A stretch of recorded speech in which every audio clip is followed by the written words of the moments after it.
I'm Rick Smith, and this is Labor History in 2.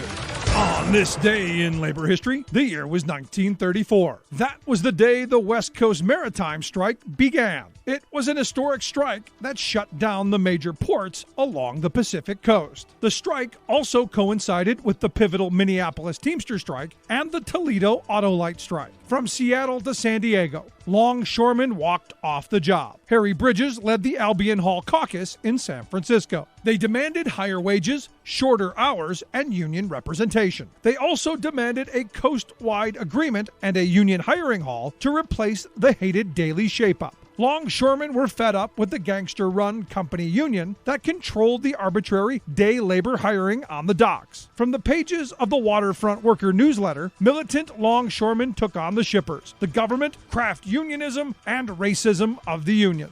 On the first day of the strike, dozens of black longshoremen joined the union and convinced others not to scab. Soon, all unions on the docks walked out in solidarity. By May 15th, the West Coast ports were completely shut down and 25,000 were out on strike by the end of the month. In his book, Workers on the Waterfront, Bruce Nelson notes the qualities that made the strike a success. He points to the militancy and discipline required to stand up to the National Guard during the deadly Maine battle on July 5th. The workers' solidarity across craft lines necessary for the San Francisco general strike that followed, a defiant rank-and-file independence, and the understanding that intensive red baiting could only serve the bosses.